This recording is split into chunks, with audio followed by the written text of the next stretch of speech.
नमस्कार, good evening to everyone.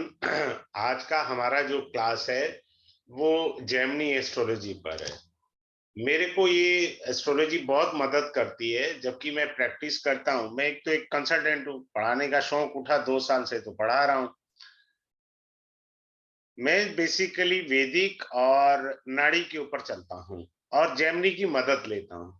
Gemini से मेरे को बहुत मदद मिलती है। आप अगर जेमिनी में थोड़ा सा भी मैं पूरा कोर्स कराता हूँ जेमिनी का, आपको इतना इजी मिल जाएगा जिसका कोई हिसाब नहीं है। जेमिनी के बारे में, जैसे जेमिनी के बारे में सिर्फ 7 कारक होते हैं और डिग्री का उनका लेना देना है।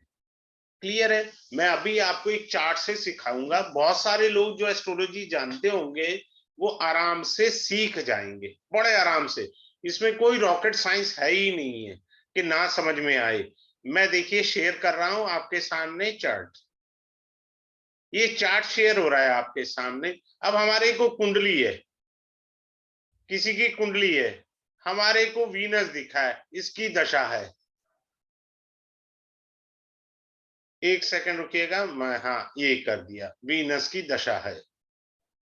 जैसे अब आप देखिए कि हमारे को ये दिख रहे हैं यहाँ पर अमात्य कारक, मात्र कारक, ज्ञाति कारक, भात्र कारक, दारा कारक, आत्म कारक, पुत्र कारक। ये कारक होते हैं इसके अंदर। 5 चीजें 6 चीजें पढ़ाई जाएंगी आपको इसके अंदर, बहुत अच्छे से आप जानकारी लेंगे। अब हमारे को देखना है कि वीनस की दशा चल रही है। वीनस कौन है? आत्म कारक है वीनस। यानी स्त्री ही लाभ देगी, स्त्री ही परेशानी देगी, दोनों चीजें आएंगी इसके अंदर। ये सिर्फ वीनस के ऊपर रूल लागू होगा, आत्म कारक अगर वीनस बनता है। मैं बड़े आराम से, देखिए ये कोई कैलकुलेशन नहीं करनी, मैं तो मैनुअली देख लेता हूं। मैं हमेशा जेमिनी को मैनुअली कैलकुलेट करता हूं। आपके पास सॉफ्टवेयर, आप सॉफ्टवेयर से कर लो। मैं तो उस तरीके से सिखाता हूं, आप हाथ से सारा सीख लीजिए। इस तरीके से मेरा सिखाने का उद्देश्य होता है। अब आते हैं कि ये कारक होते हैं। सबसे इंपॉर्टेंट होता है ये आपका ज्ञाति कारक, जीके। जीके, जब भी मेरे पास कोई कुंडली आती है तो मैं जीके चेक करता हूं कि जीके कौन सा ग्रह बना है इसका। देखिए, शादी के लिए वैदिक से जुपिटर पति का कारक होता है, वीनस पत्नी का कारक होता है, नाड़ी में मंगल पति का कारक होता है। राइट? अब मान लीजिए इन तीनों में से ये तीनों के तीनों विवाह के कारक हैं। राइट? अब मान लीजिए इनमें से कोई भी ज्ञाति कारक बन गया।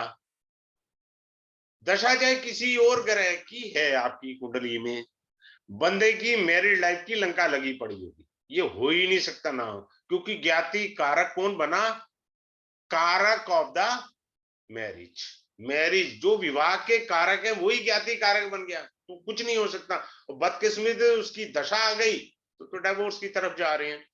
फिर क्या है, मैं ये तक देखता हूं, जब भी कोई चार्ट आता है, कोई कहता है सर मेरे कैरियर में दिक्कत है, तो मैं देखता हूं उसका 10th लॉर्ड कौन है।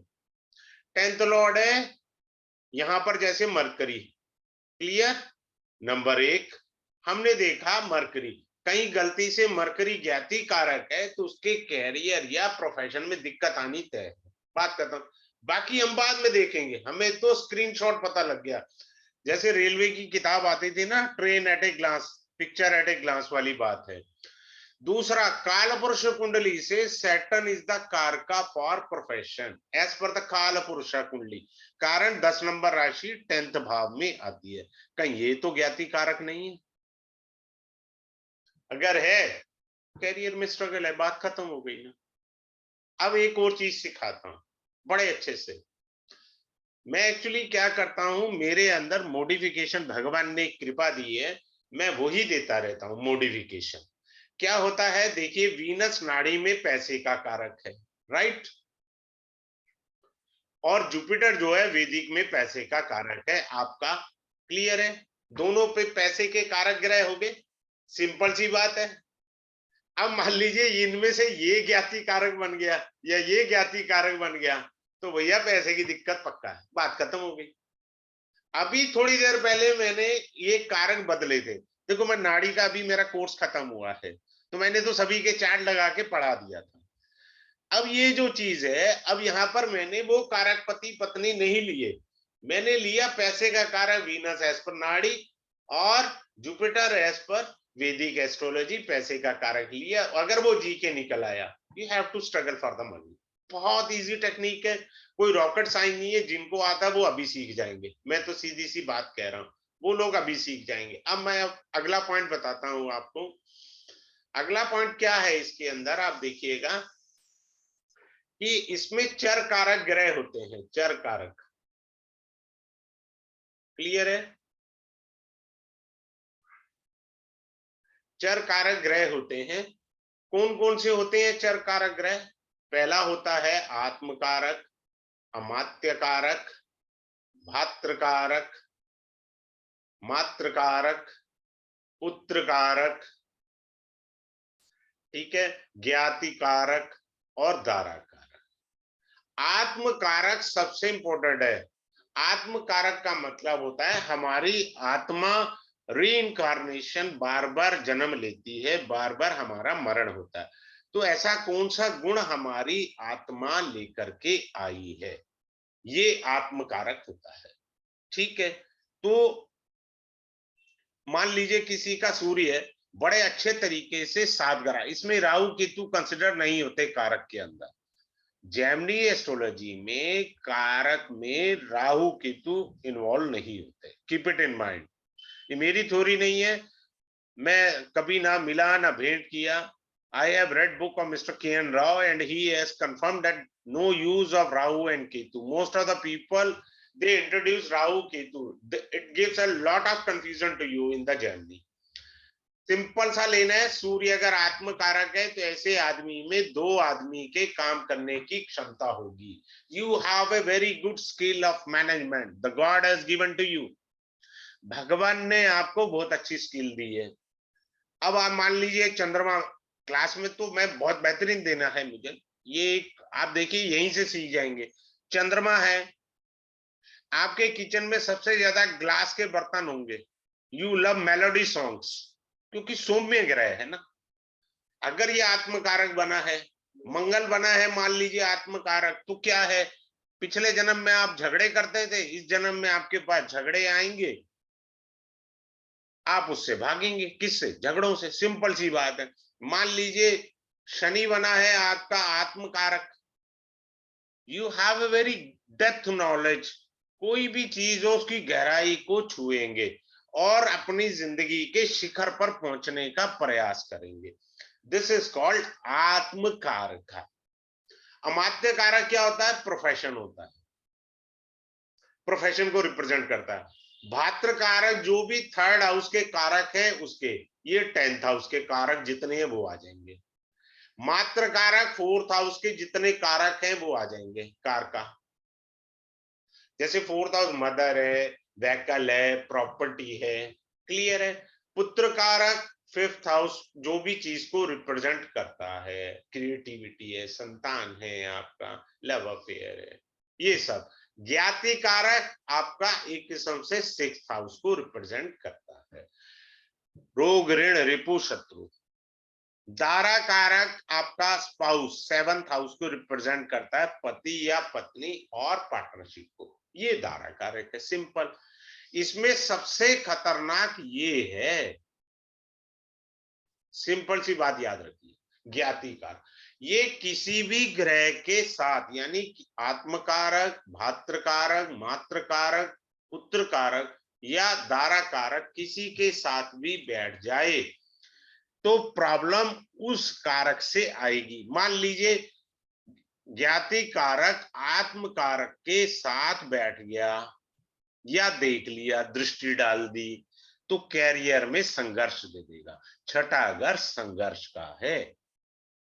अगर मान लीजिए ज्ञाति कारक आत्म कारक के साथ बैठ गया, रोग ऋण रिपु शत्रु, रोग भी आएगा, ऋण भी आएगा, शत्रु भी आएंगे, क्योंकि वो आपकी आत्मा के साथ जुड़ गया। तो ज्ञाति कारक जो है सबसे पीड़ादायक ग्रह है। मैं तो जब भी कोई कुंडली आती मेरे पास कंसल्टेंसी के लिए, मैं तो सबसे पहले देखता हूँ यह ज्ञाति कारक, और जिस ग्रह की दशा चल रही है वो किस चीज का कारक है। बिना एलसीएम लिए कुंडली का एनालाइज करना खतरनाक है, उसको बारीकियों से आप समझिए। अब क्या होता है अब ये पुत्र कारक है, इस पुत्र कारक को आप समझिए, ये पुत्र कारक किसी भी ग्रह के साथ जुड़ जाए तो उसको कई गुना शक्ति प्रदान कर देगा, कई गुना शक्ति प्रदान कर देगा। आत्म कारक से अगर पुत्र कारक जुड़ गया तो आपको ऊपर की तरफ उठाएगा।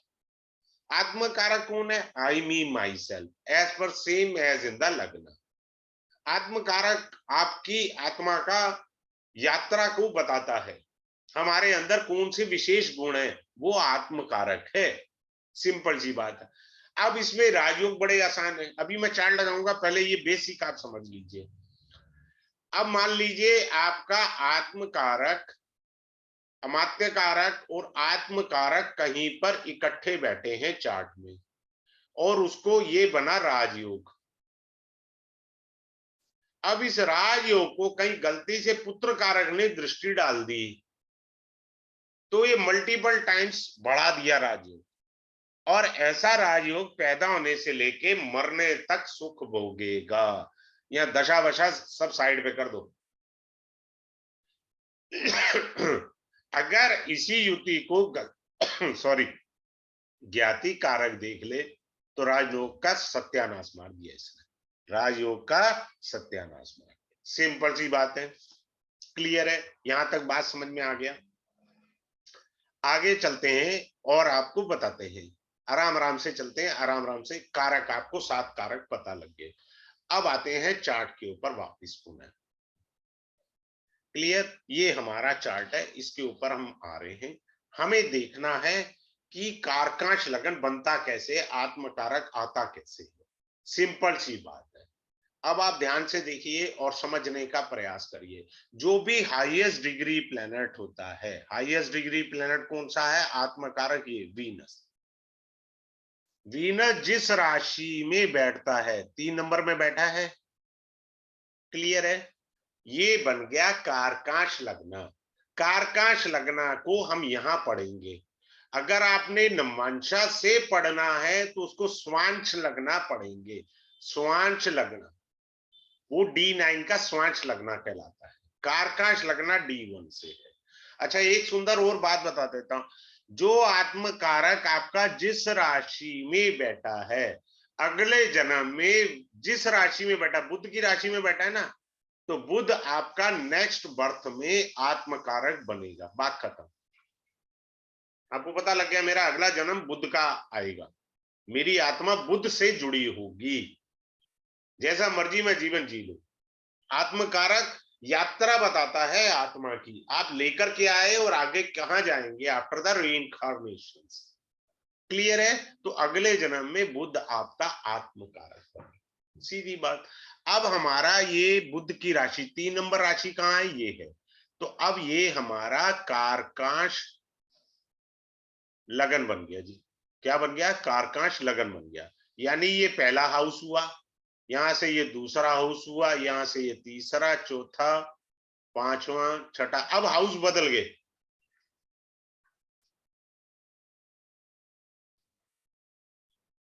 सिंपल सी बात है, हम कुंडली ट्विस्ट कर ली। अब इसके कारकांश लगन से सूत्रास आएंगे, बिकॉज मेरी क्लास में मैं डेमो पे सिर्फ आपको वे ऑफ टीचिंग बताने का प्रयास करता हूं, लेकिन मल्टीपल सूत्रा, मैं कोई भी 2 या 3 सूत्रा से कोर्स नहीं खत्म करता। आपको कारकांश लगन के ही 40 से 50 सूत्रास मिलेंगे कम से कम, कारकांश लगन की। इतना छोटा नहीं मैं पढ़ाता, पूरा जैम नहीं पढ़ाना है मुझे, मैं कारकांश लगन के ही 85 सूत्र आपके हैंड ओवर कर दूंगा। कारकांश लगन से 5वां घर ये बना, यहां राहु बैठा है, और ये बैठा है 9th हाउस, और ये 10th हाउस। ये इंपॉर्टेंट है। बात क्लियर? कारकांश लगन से देखिए, यहां से 5म भाव में राहु बैठा है, क्लियर है? ये राहु टेक्निकल शिक्षा भी देगा। राहु टेक्निकल शिक्षा का भी कारक है, तो टेक्निकल शिक्षा पक्के तरीके से देगा व्यक्ति को, ताकि वो जीवन में उसके हिसाब से चले। क्लियर है? अब इससे पहले कारकांश लगन को मैं थोड़ा सा और समझाऊं इसमें दृष्टियां वैदिक वाली नहीं होती, इसमें राशि दृष्टि होती है। कौन सी दृष्टि होती है? राशि दृष्टि होती है। बड़े ध्यान से आप समझ लीजिएगा। अब आगे चलते हैं। अब मैं आपको राशि दृष्टि बताता हूं। बड़ा आसान है, कोई रॉकेट साइंस ही नहीं है इसके अंदर। आप सीखिए और इसको समझने का प्रयास करिए।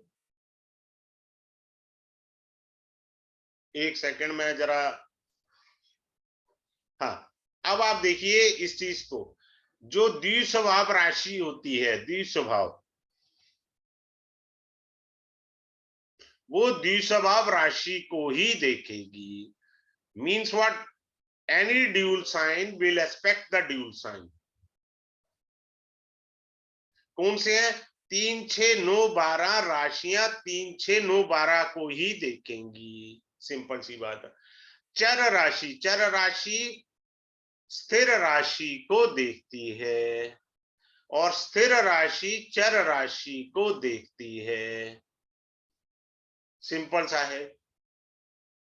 अब यहां देखिए, द्विस्वभाव राशि में बैठे ग्रह मरकरी, सन एंड वीनस, ये 3 ग्रह हैं। इधर भी देख रहे हैं, लगन को भी देख रहे हैं, चौथे घर को भी देख रहे हैं।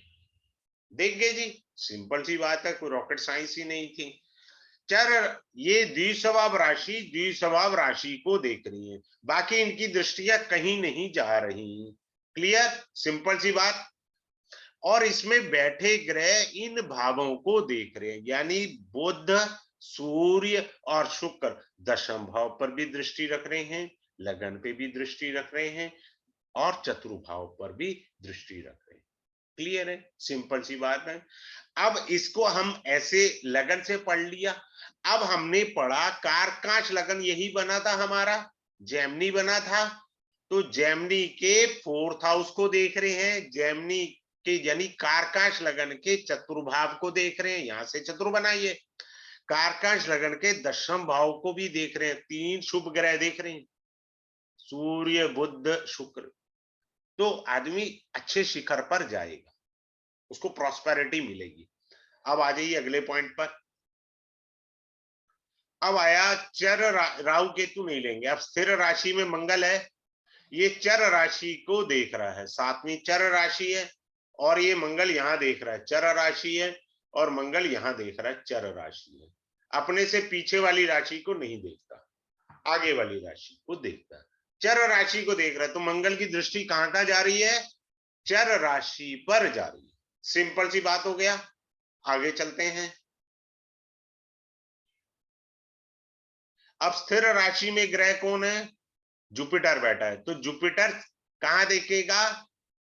वो भी चर राशि को ही देखेगा, स्थिर में बैठा है। क्लियर? इधर चर राशि में कोई ग्रह नहीं बैठा हुआ। हाँ, चर राशि में ये बैठे हैं, शनिदेव बैठे हैं, इनको लेते हैं हम लोग। शनि ग्रह चर राशि में बैठे हैं, 7 वाली राशि को नहीं देखेंगे, आगे वाली राशि को देखो। तो शनि देख रहे हैं द्वादश भाव को, शनि देख रहे हैं चर राशि को, वाला जो है स्थिर राशि को देखेंगे। स्थिर राशि कहाँ है? कुंभ राशि अपनी, इधर देख रहे हैं और इधर देख रहे हैं। सिंपल। 3 भावों पर शनि की दृष्टि जा रही है, तो ये चर राशि स्थिर राशि को देखती है, स्थिर राशि यानी फिक्स साइन मूवेबल साइन को देखते हैं। बात क्लियर हो गया? सिंपल सी बात है, हमारे को कोई रॉकेट साइंस नहीं पढ़नी। ये हमारा केएल यानी कारकांश लगन बना था, इसका द्वितीय भाव बैठा है ये पहला हुआ लगन, कारकांश लगन बना हमारा। अब पहला सूत्र सीख लीजिए, कारकांश लगन से दूसरे घर में सूर्य है, गृहस्थाश्रम 110% चौपट है, खत्म। पापी ग्रह बैठा हुआ है, गृहस्थाश्रम चौपट है, husband wife no relationship, zero relationship. अगर यहां शुभ ग्रह बैठा है तो married life is very good, wife is very आज्ञाकारी, ये वाला शब्द ज्यादा अच्छा है, बहुत अच्छी, बहुत प्यार देने वाली। बात क्लियर? कारकांश लगन से राहु यहां बैठा है पंचम में, अगर राहु यहां आ जाता 9th हाउस में, ये कारकांश लगन है हमारा, तो आदमी स्त्रियों पर पैसा लुटाएगा, चाहे वो प्रवासी क्यों ना हो। कारकाश लगन से नवम भाव में सूत्र से आपको 40-50 पढ़ा दिए जाएंगे, आपके पास सूत्र ज्यादा होने चाहिए। होता क्या है, हमारे पास सूत्र नहीं होते, हम ढंग से पढ़ा ही नहीं पाते। जब सूत्र ज्यादा होंगे तभी तो हम अच्छा सा कुछ देख करके कुछ बता सकते हैं। अब मान लीजिए यहाँ ये ग्रह नहीं बैठे, ये हमारा कारकश लगन बना चंद्रमा, द्विस्वभाव राशि थी। मान लीजिए मंगल यहाँ बैठा है, क्योंकि वो द्विस्वभाव राशि में चंद्रमा को देख रहा है कारकाश लगन में, क्योंकि द्विस्वभाव राशि द्विस्वभाव को ही देखेगी। कारकाश लगन में अगर किसी का चंद्रमा बैठा है और मंगल ने देख लिया तो कॉम्प्लिकेशंस बहुत तगड़ी आएगी मेडिकल में। कई बार डॉक्टर खोज भी नहीं पाएंगे। आप कराते रहना, एक्सरे, ईसीजी, फीसीजी जो कराना है कराइए, क्योंकि इसने गंभीर रोग दे देने हैं। बात क्लियर है? अब ये देखिए, यही कारकाश लगन बना, इस कारकाश लगन के पंचम भाव ये बना। पंचम भाव में अगर मान लीजिए जुपिटर आ जाता है तो ऐसा आदमी वेद का ज्ञाता, ज्ञान का ज्ञाता हो जाता है, हर एक चीज का ज्ञान। ऐसे लोग ज्ञान के द्वारा जाने जाते हैं, समाज में प्रतिष्ठा पाते हैं। अगर मान लो जुपिटर की जगह शुक्र आ जाए एक कारकाश लगन के पंचम भाव में, तो आदमी कला का प्रेमी होगा, क्रिएटिविटी उसके काम में रज रज के बड़ी होगी। ये छोटी सी चीज आएगी। आगे चलते हैं कारकाश लगन से। अगर कारकाश लगन के 10th हाउस को, एक सेकंड में मिटा देता हूं साथ के साथ, so that it makes very clear. ये आपका कारकाश लगन है, इसका 10th हाउस ये बना 10th हाउस। इस 10th हाउस को कारकाश लगन से शनि देख ले या बुध देख ले, या शनि और बुध दोनों देख लें, you will get name fame in this birth. आपको नाम मान सम्मान प्राप्त होगा इस जन्म। कितना आसान है, कोई रॉकेट साइंस नहीं, कोई हमने दशा नहीं देखी, कोई डिविजनल चार्ट नहीं देखा, हमको एक सेकंड में समझ में आ गया। कितना इजी है। अगर यही कारकाश लगन में चंद्रमा बैठा है और कोई अशुभ ग्रह नहीं देख रहा, बाकी नहीं कह रहा मैं, इनको हटा दिया, बहुत कुछ बताना, आदमी सारी जिंदगी सुख भोगेगा, पैदा होने से लेके मरण तक उसका सुख लिखा है भगवान ने। सिंपल सी चीज है। अब मान लीजिए ये देखिए यहां पर कारकाश लगन के अंदर मान लीजिए सूर्य बैठा है, इसके साथ राहु होता तो क्या होता, और सूर्य बली होता, तो दो बातें घटेंगी। सूर्य राहु की युति डॉक्टर भी बनाती है आदमी को, कबाड़ाई लाइफ भी करती है, दो ही बातें होती है। क्योंकि ये राहु जो होता है ना वो विष होता है, मतलब आपकी मेडिसिन को रिप्रेजेंट करता है राहु, ऐसा नहीं है। बात क्लियर, सिंपल सी बात है, आराम से चीजों की समझ आ जाती है। अब कारकाश लगन से हमारा 12th हाउस बहुत कुछ बताता है। अब ये हमारा कारकाश लगन बना, उपपद लगन से भी हम पढ़ेंगे, वो भी मैं बता दूंगा आपको, अभी सारा कुछ मेरे को भी बताना है। पहले कारकाश लगन से भी देख लेंगे कि क्या है क्या नहीं है। अब ये है कारकाश लगन से 12th हाउस ये बना, जुपिटर आया है, जुपिटर इज लॉर्ड विष्णु और गुरु। The person is worshipping either the guru और lord Vishnu, any kind of avatara. Simple, किसी गुरु की, किसी व्यक्ति की उपासना से उसका लिंक हो सकता है। क्लियर है? आगे चलते हैं। आगे चलने से हमने इसके अंदर जो मेन चीज एक और आती है, दो तीन चीजें डायमंड है इसके अंदर जो आपको बहुत मदद करेंगी, वो है आरूढ़ लग्न। जैसे कारकाश लगन के बारे में बताया, कम से कम 40-50 सूत्र आप पढ़ेंगे कारकाश लगन पर ही। अब आरूढ़ लगन क्या होता है, लगन कहां बैठा है, लगन बैठा है अपने से छठा। अब ये छठा बैठा है, यहीं से गिनो, 1 2 3 4 5 6, ये आरूढ़ लगन है। आरूढ़ लगन का अर्थ है हाउ सोसाइटी ट्रीट यू, आपकी समाज में छवि कैसी है। यहां तो राहु निकल आया आरूढ़ लगन में, तो छवि जो है आप समझ गए राहु के अकॉर्डिंग व्यक्ति की क्या होगी। याद रखना, आरूढ़ लगन सबसे कीमती चीज है। आत्मकारक आरूढ़ लगन, आरूढ़ लगन बेसिकली इज द एचसीएफ। आपका जीवन यही है। आरूढ़ लगन देखिए, अब ये लगना बन गया हमारा, लगन बन गया, आरूढ़ लगन हो गया। अब यहां से ये दूसरा घर हुआ, आरूढ़ लगन तो पहला हुआ, तीसरा घर हुआ, चौथा घर हुआ, पांचवा घर हुआ, ठीक है, छठा, सातवां आरूढ़ लगन से मैं मिटा देता हूं, so there should not be any kind of an confusion. आठवां आरूढ़ लगन से, नौवां, 10वां, 11वां और 12वां। आरूढ़ लगन से 5वां, 9वां, 11वां। 11वां सबसे इंपॉर्टेंट है आरूढ़ लगन से। आरूढ़ लगन में मान लीजिए किसी का शनि बैठा है, तो आदमी की इमेज ऐसी होगी कि नहीं यार इसके पास पैसा नहीं है, ये मदद नहीं कर सकता, ऐसा कुछ नहीं। बट नहीं, वो पर्सन बहुत हम्बल होगा, बहुत अच्छी मदद कर सकता है। आरूढ़ लगन आपकी पहचान बताता है समाज में, आपका इंप्रेशन है आरूढ़ लगन।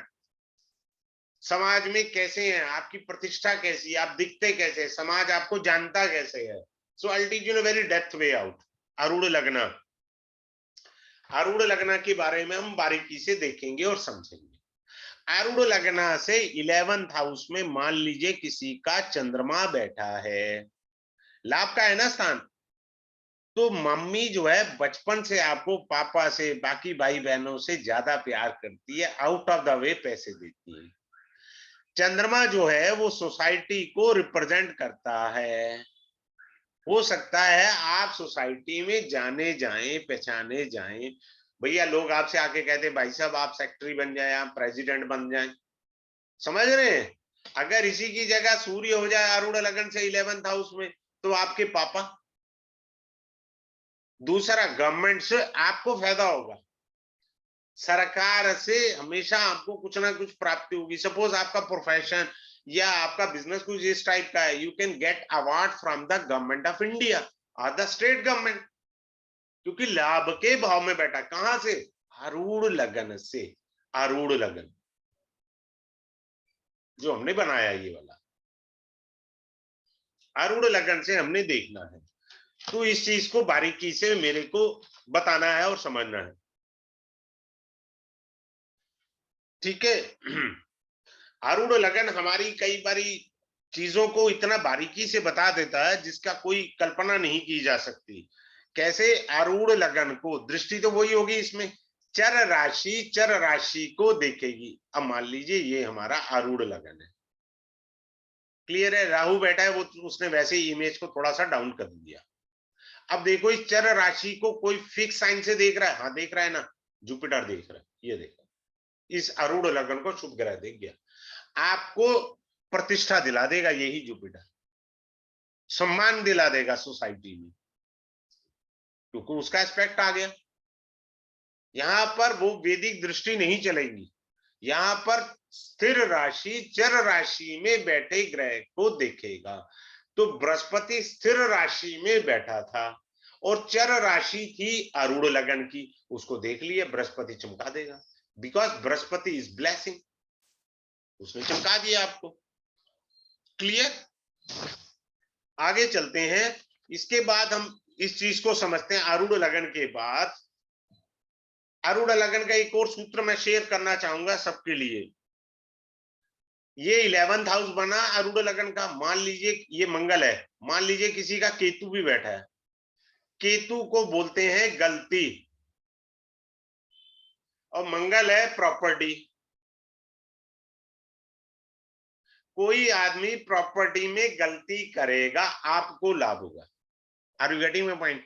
सपोज आप प्रॉपर्टी बाय करने गए, बंदा मांग कर रहा था 50 लाख की, जब आप मीटिंग में बैठे बोले भाई साहब आप पेमेंट दे दो, मैं तो आपको 42 लाख की दे दूंगा, लग गई लॉटरी, 45 लाख मांग रहा था, 42 दे दिया। तो जो बेचने वाला है वो 45 की जगह 42 उसके मुंह से निकलेगा। क्यों? क्योंकि आपकी कुंडली में मंगल के साथ केतु का योग है। गलती कोई करेगा, लाभ आपको मिलेगा। This is the yoga, you have got it, simple. तो बहुत आसान है, ऐसा कोई रॉकेट साइंस नहीं है। केवल आत्मकारक जान लेने मात्र से आप बहुत कुछ जान जाएंगे, ये बहुत बड़ी गलती में आप जी रहे हैं। आगे चलते हैं। उपपद लगन क्या बताता है? उपपद लगन आपकी मैरिड लाइफ को बताता है। अब आप देखिए आपका उपपद लगन कैसे बनेगा। 12वां घर है, यहां से हमने बनाना है। देखिए वैदिक से 8वां और 12वां जो होता है आपकी मैरिड लाइफ है, 12वां आपका बेडरूम है। अब ये बैठा कहाँ है अपने से? 10वां बैठा है, 12 11 10। अब यहीं से चलना हमने भाई, यहां से चलेंगे 1 2 3 4 5 6 7 8 9 10 हो गया। अब यहां से मंगल से ही चलेंगे, 2 3 4 5, ये मैनुअल है, जरूरत ही नहीं है अपने को किसी चीज की। 9 और 10 ये आ गया। आपका क्या निकला? उपपद लगन वृष निकला, वृष राशि निकली, आपका टॉरस साइन बना। टॉरस साइन क्या बना? यूपी लिख रहा हूं। उपपद लगना क्लियर आ गया। उपपद लगना से 12वें घर में, यहां से भी हम अपनी उपासना देखते हैं। ये लगना 1 हुआ, ये 2 हुआ और ये 12 हुआ। यहां से आपको पूरे चार्ट समझ आ गए। तो केतु है, either the person believes in the Lord Ganesha, south में है तो कार्तिकेय जी हो गए, क्लियर है। इस तरह हनुमान जी हो गए केतु। तो उपपद लगना से सबसे इंपॉर्टेंट पॉइंट है सेकंड हाउस। सेकंड हाउस हमारी फैमिली लाइफ को बताता है। अब आप देखिए इसमें 3 ग्रह बैठे हुए हैं, सूर्य बुध और शुक्र। मैरिड लाइफ तो ठीक नहीं है ना, सूर्य ने गड़बड़ कर दी है। अग्नि तत्व का ग्रह द्वितीय भाव में बैठ जाना प्रॉब्लमेटिक है, क्योंकि सूर्य जो है पापी ग्रह नहीं है, क्रूर ग्रह है, याद रखिए। उसमें क्रूरता रहती है, क्योंकि राजा को निर्णय करने हो तो उसे क्रूर तो होना ही पड़ेगा।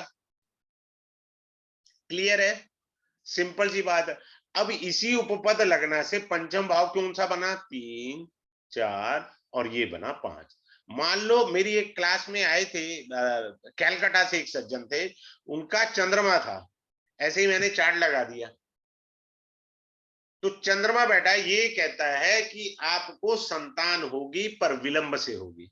आदमी उपाय कर रहा है, भैया बता तो रहा है ना उपपद लगन, हस्बैंड वाइफ का बेडरूम का सुख बता तो रहा है ना कि पंचम भाव में अगर चंद्रमा बैठा है उपपद लगन से, आपको संतान तो प्राप्त होगी पर देरी से प्राप्त होगी। सीधी बात, नो बकवास। हो गया ये। आगे चलते हैं। इसके अंदर क्या है? उपपद लगना, इसके बाद जो है दशाएं आती हैं, चर दशाएं, राशि की दशाएं आती हैं। राशि की, जैसे यहां पर होगा कन्या राशि की दशा होगी चार्ट में, मैं 1 मिनट लगेगा दिखा देता हूं।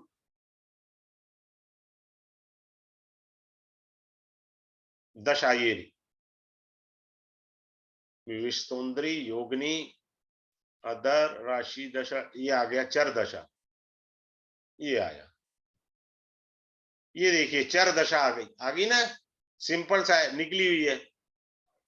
ये दशाएं हैं, सेजिटेरियस की दशा और ये दशा, ये सब दशाएं इसकी चल रही है व्यक्ति की। ठीक है। अब यहां पर हमने देखा इनकी दशा चल रही है एरिस राशि की। एरिस राशि में अभी चल रहा है, स्टार्टिंग हुई है 9 जुलाई से शुरू होगी एक्वेरियस। एरीज में एक्वेरियस की दशा होगी 9 जुलाई से। ये बिगनिंग है, नीचे वाला, ऊपर वाला बिगनिंग 8 जुलाई, नीचे वाला एंडिंग है। ठीक है, फिर से समझ लीजिए, हर सॉफ्टवेयर के सिस्टम अलग है, बिगनिंग एंड एंडिंग। स्टार्टिंग वाला ये बिगनिंग है, तो जब हम इसको पढ़ा तो ये बिगनिंग है। ये देखिए 8 जुलाई 2020, 8 जुलाई 2020 स्टार्टिंग हुआ ना, बिगनिंग ऊपर से मैच करके देख लें। तो एक्वेरियस की 9 जुलाई को शुरू होगी। कौन सी दशा? एक्वेरियस में, एरीज में एक्वेरियस। अब आप इधर आ जाइए, ये आई दशा, इसमें एक्वेरियस की दशा आएगी, ये रही। क्लियर। अब ये राशियों में ग्रह तो है ही नहीं, पर इन राशियों को कौन ग्रह देख रहे हैं, या इन राशि से इनका आत्मकारक कौन सा था? वीनस। बड़े ध्यान से देखिए, एक्वेरियस राशि से वीनस बैठा है पंचम भाव में, राशि की दशा तो इनकी है, एरीज और एक्वेरियस। तो पंचम भाव ये देखिए, 1 2 3 4 5, तो संतान से संबंधित, लव से संबंधित, क्रिएटिविटी से संबंधित कोई ना कोई इवेंट पड़ा हुआ है, वो चलेगा, आगे बढ़ेगा। बात क्लियर हो गई। हमारे राशि में तो कोई नहीं मिला, समझ आया। अब मान लीजिए इससे जो हमारा आत्म कारक था, अमात्य कारक कौन है, यहां से अमात्य कारक इनका जो है वो सूर्य है, पंचम भाव में सूर्य है। तो सूर्य की जैसे ही हमारी विस्तुंद्री दशा आएगी, जयकारा कर देगा, क्योंकि वो उस राशि से पंचम है। कौन सी राशि? एक्वेरियस राशि से। सिंपल सी बात है। अब मान लीजिए हम ऐसे मानकर चलते, कोई बैचलर होता, एक्वेरियस राशि की दशा है, और उसमें मान लीजिए किसकी दशा आ गई, लियो राशि की दशा आई। इसमें तो राशि की दशा है। तो जब सम सप्तक राशि की दशा होती है तो विवाह हो जाता है, बात खत्म। सिंपल सा है, कोई दिमाग ही नहीं लगाया हमने, बहुत सिंपल सा है। सम सप्तक राशि की दशा आई तो विवाह हो गया। इस तरह से हम इस चीज को समझेंगे। अब इसके अंदर क्या है, ये सारा चर दशा। अब आ जाइए, मैं एक मेन पॉइंट पर आता हूं। अब आपको ये बताता हूं। ओहो, ये मिटाया नहीं, एक सेकंड में मिटा दूं। हाँ, अब आप देखिए, आप जो पढ़ पाएंगे, चर कारक ग्रह पढ़ेंगे। एक तो चर कारक ग्रह नंबर 1, नंबर 2 कारकांश लगन पढ़ेंगे। कारकांश लगन हो गया, जो अभी थोड़ा सा हिंट दिया मैंने। नंबर 3 आरूढ़ लगन बताया। नंबर 4 आप जो है उपपद लगन पढ़ेंगे। सभी के बहुत सारे सूत्र हैं, कम से कम 100-150 सूत्र लिख कर जाओगे आप। उपपद लगन पढ़ेंगे। उसके बाद चर दशा, जो मैंने अभी आपको दिखाया, इसमें दशा को चर दशा बोलते हैं। हो गया ये 1 2 3 4 और 5 पॉइंट्स इसमें आपने पढ़ने। फिर इसके बाद हमने जो पढ़ना है वो क्या पढ़ना है, बड़े ध्यान से समझिए, धर्म खाते का पढ़ना है। वो है मंगला। मंगला दशा बोलते हैं, चंद्रमा की होती है। उसके बाद पिंगला। पिंगला दशा ये योगिनी दशा है जी, ये इसको क्या बोलते हैं, योगिनी दशा। ये एक्स्ट्रा है, इसका कोई कोर्स से लेना देना नहीं है, मैं हमेशा शुरू से पढ़ाता हूं। पिंगला जो है वो आपका क्या है, सूर्य है। धान्य दशा क्या है, हमारी बृहस्पति है। उसके बाद क्या आता है, 5वें नंबर पर हमारी भद्रिका आएगा, ब्राह्मरी आएगा चौथे पर, सॉरी, ब्राह्मरी आएगा मंगल। उसके बाद आता है भद्रिका। भद्रिका को बुध बोला जाता है। 8 प्रकार के होते हैं। उसके बाद आता है उल्का। उल्का का मतलब होता है शनिदेव। उसके बाद होता है सिद्धा। सिद्धा यानी शुक्र हो गए। और संकटा को राहु या केतु बोला जाता है। अब क्या है कि मैंने आपको ये जो गिफ्ट देना है इस कोर्स के अंदर, कि मान लीजिए किसी की पिंगला की दशा चल रही है और विश्वोंद्री दशा किसी भी ग्रह की चल रही है, विश्वोंद्री दशा, इसका हम लेंगे एलसीएम। ले लिया एलसीएम, मैं प्रैक्टिकल अप्रोच से सिखाऊंगा। एलसीएम लेने के बाद हम ये देखेंगे पॉजिटिव और negative event for how long, कितने समय के लिए पॉजिटिव इवेंट है या कितने समय के लिए नेगेटिव इवेंट है। संकटा दशा राहु की जो है वो क्लेश ही खड़ा करेगी, ठीक है, तो ये दिक्कत देगी देगी। मंगला दशा में आदमी चंद्रमा की है। जो बढ़िया दशा होती है वो सिद्धा की दशा है, बृहस्पति की, धान्य की दशा है। ये दशाएं जीवन में तरक्की करती है। मेरी एक क्लास में थे कुलदीप कौर जी, उनकी सिद्धा की दशा, भद्रिका की दशा में विवाह हुआ था जब मैं पढ़ा रहा था। तो उन्होंने कहा सर मेरी भद्रिका की दशा में विवाह हुआ। फिर हमने इसको विश्वोंद्री दशा से टैली भी किया। तो चीजें जो हैं वो इंपॉर्टेंट होती हैं, हम इन चीज को समझेंगे और जानेंगे। अब आगे चलते हैं और इसको समझते हैं बारीकी से। ये हमारा जो कोर्स है वो स्टार्ट होगा, मंडे से स्टार्ट होना है इसने। मंडे से स्टार्ट होगा, 7 से 8 PM हम लोग पढ़ाएंगे इसको। Monday to Friday daily basis पर क्लास होगा, यानी 5 क्लास का कोर्स है ये, ओनली 5 क्लासेस में खत्म हो जाता है आराम से। और इसका रिकॉर्डिंग, क्लास रिकॉर्डिंग जो है वो आपको यूट्यूब फॉर्म में मिलेगा, यूट्यूब फॉर्म में।